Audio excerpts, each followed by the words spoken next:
Assalamualaikum warahmatullahi wabarakatuh. Hai teman-teman, perkenalkan nama saya Waude Siti Rahmawani dengan NIM A1Q121053, jurusan Bimbingan dan Konseling tahun 2021. Pada kali ini, saya akan mereview materi tentang konseling RIBT pada mata kuliah model-model konseling 2. Dimulai dari pembahasan yang pertama, yaitu definisi konseling RIB. Pendekatan ini pertama kali dikenalkan dengan nama rasional terapi oleh Albert Ellis pada tahun 1955. Kemudian namanya menjadi rasional emotif behavior therapy atau RIBT. Rasional emotif behavior therapy adalah sebuah terapi perilaku kognitif yang bertujuan untuk memberikan pengajaran tentang perilaku tepat guna atau rasional kepada konseli dengan cara melawan segala ide irasional dan perilaku self-destruktif. Jones juga berpendapat bahwa seseorang dikatakan rasional ketika ia memiliki kemampuan untuk berpikir, merasakan, dan berperilaku dengan cara yang menunjukkan pada pencapaian tujuan, bukan menghambat tujuan yang ia inginkan. Dari beberapa penjelasan tadi dapat kita simpulkan bahwa RIBT ialah suatu jenis pendekatan bimbingan konseling yang mengutamakan layanan pada perubahan konsep konseli dari irasional menjadi lebih rasional. Pada konseling RIBT ini, konselor membantu konseli untuk berperilaku tepat guna dengan cara menghilangkan segala konsep pemikiran yang tidak logis. Yang kedua, konsep dasar konseling RIB. Landasan filosofis dari pendekatan RIBT menurut Syamsil Yusuf adalah eksistensialis, yaitu individu sebaiknya menerima dirinya dalam wujud apa adanya, bukan karena penampilan atau perbuatannya. Konsep dasar dan pendekatan ini cenderung menerima kelemahan sifat manusia yang dapat berbuat salah dan berusaha untuk lebih memahami serta bersifat toleran terhadap kejujuran. Maka di dalam pendekatan ini, seorang konselor harus menerima dan menghargai konselinya dengan apa adanya.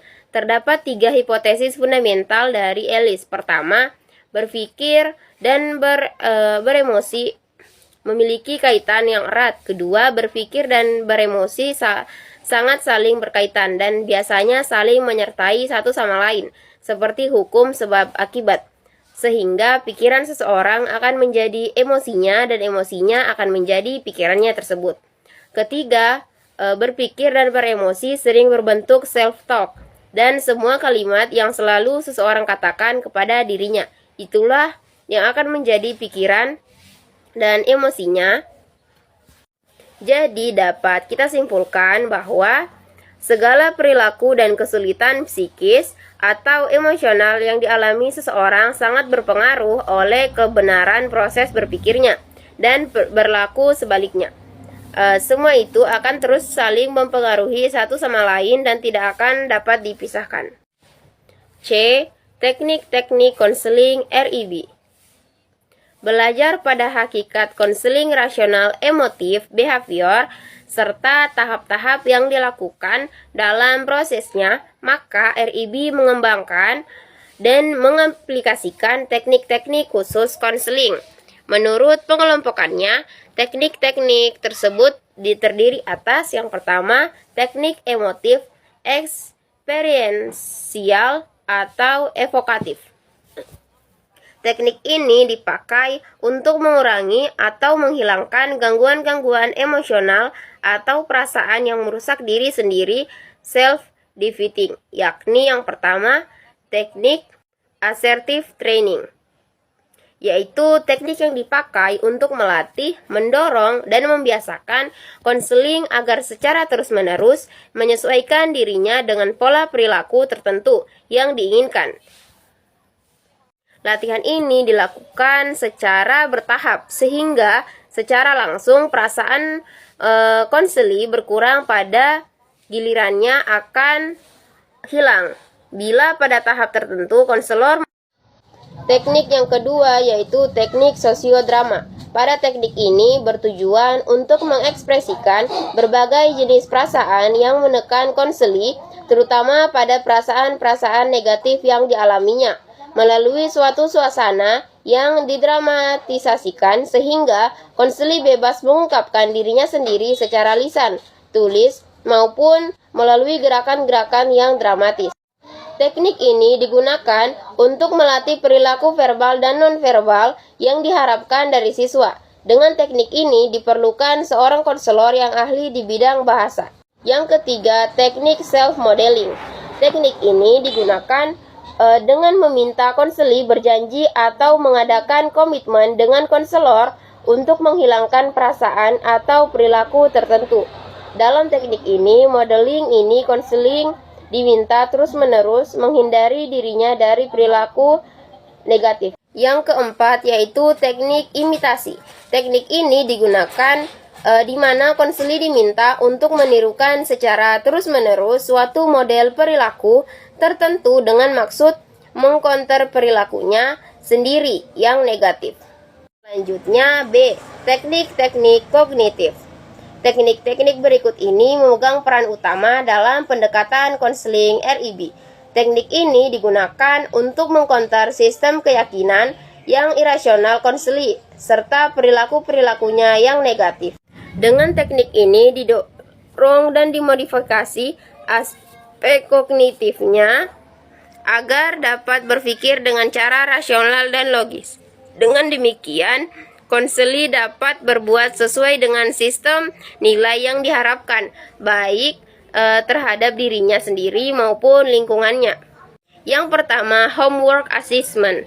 Teknik ini merupakan prasyarat bagi konseling selanjutnya. Dalam teknik ini, konseli diberikan tugas-tugas rumah untuk berlatih membiasakan diri serta menginternisasikan sistem nilai tertentu yang menentukan pola perilaku yang diharapkan.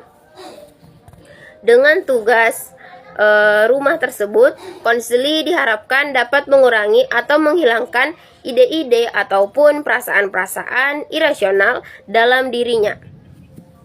Yang kedua yaitu teknik biblioterapi.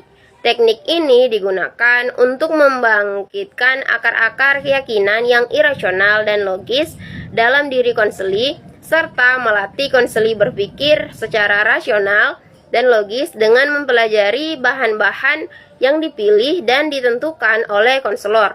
Teknik ini dilakukan dengan menugaskan konseli. Yang ketiga yaitu teknik diskusi. Nah, teknik ini hampir sama dengan teknik-teknik sebelumnya, namun dilakukan dalam satu kelompok diskusi. Dengan melalui teknik ini, konseli dapat mempelajari beberapa pengalaman-pengalaman baru dari orang lain, serta dapat menimba beberapa informasi-informasi yang dapat mempengaruhi dan mengubah keyakinannya yang irasional dan tidak objektif tadi. Kemudian, teknik selanjutnya yaitu teknik simulasi. Teknik ini diadakan untuk memberikan kemungkinan kepada konseli mempraktikkan perilaku-perilaku tertentu melalui suatu kondisi stimulatif yang mendekati dengan kenyataan yang terjadi. Yang kelima yaitu teknik gaming atau permainan. Teknik ini digunakan untuk melatih konseli menempatkan pada peran-peran tertentu. Yang keenam, teknik prodigal intention. Teknik ini mempunyai karakteristik yang hampir sama dengan teknik counter conditioning. Teknik ini didasarkan pada asumsi bahwa seseorang yang memulai memperhatikan keinginan atau hasrat yang tidak baik dengan sendirinya akan menjadi jerak dengan jalan menciptakan kondisi hyperotation, yakni situasi yang mempertinggi hasrat atau keinginan tertentu, sehingga dalam titik kulminasi tertentu, orang tersebut pasti akan bisa menghilangkan keinginannya sama sekali. Dan teknik yang terakhir yaitu teknik asertif. Teknik ini digunakan untuk melatih keberadaan diri konseli dalam mengekspresikan perilaku-perilaku tertentu yang diharapkan melalui role playing dan social modeling. Sedang maksud utama dari teknik ini ialah untuk mendorong kemampuan konseli mengekspresikan seluruh hal yang berhubungan dengan emosinya, membangkitkan kemampuan konseli dalam mengungkapkan hak asasinya sendiri tanpa menolak atau memusuhi hak-hak dari orang lain. Dan yang terakhir, mendorong kepercayaan serta kemampuan dirinya sendiri. Kemudian selanjutnya, teknik-teknik dalam behavioristik. Ada beberapa teknik-teknik. Yang pertama, teknik reinforcement. Teknik ini digunakan untuk mendorong konseli ke arah perilaku yang lebih rasional dan logis dengan jalan memberikan pujian atau semacam reward ataupun hukuman, yaitu bisa disebut juga punishment. Bila mana perilaku konseli ini mengalami kemajuan dalam arti yang hal positif, maka dia akan dipuji. Akan tetapi jika dia mengalami kemunduran, apabila perilaku konseli mengalami kemajuan, maka dia akan dipuji atau mendapatkan reward. Dan sebaliknya, apabila dia mengalami kemunduran, maka dia akan mendapatkan hukuman atau punishment. Kemudian teknik selanjutnya, teknik social modeling. Teknik ini digunakan untuk membentuk perilaku-perilaku baru konseli. Teknik ini dilakukan agar konseli dapat hidup dalam satu model sosial yang diharapkan dengan cara mengobservasi, menyesuaikan diri dengan semua model yang dibuat itu. Kemudian yang terakhir, kelebihan dan keterbatasan konseli RIB. Terdapat beberapa kelebihan teknik ini, yaitu yang pertama, menggunakan pendekatan ini akan mempercepat proses penemuan titik permasalahan utama konseli. Maksudnya dengan teknik ini, maka titik permasalahan dari konseli ini akan dapat dengan mudah ditemukan. Yang kedua, pembelajaran untuk berpikir logis yang diajarkan selama berlangsungnya konseling ini dapat digunakan dalam mengatasi permasalahannya di masa yang akan datang. Maksudnya, dengan menggunakan teknik konseling ini, konseli dapat mempelajari bahwa dengan teknik yang dia pelajari sekarang dapat dia gunakan kembali apabila masalah yang dihadapi terulang kembali di masa yang akan datang. Serta kelebihan yang terakhir, setelah mengikuti konseling ini, konseli akan merasakan bahwa dirinya memiliki kemampuan intelektual dan kemajuan cara berpikir. Jadi cara berpikir dari konseli ini setelah melakukan pendekatan RIBT, dia akan merasakan bahwa pikirannya itu tidak hanya berada pada pemikiran irasional atau tidak berkembang. Dia mulai menyadari bahwa dia memiliki kemampuan intelektual yang baik. Kemudian setelah itu ada beberapa kelemahan dari pendekatan ini. Yang pertama, kadar kecerdasan konseli yang berbeda menyebabkan tidak semua konseli dapat ditolong dengan pendekatan RIBT menggunakan analisis logis dan filsafat yang bertumpu pada kemampuan logika.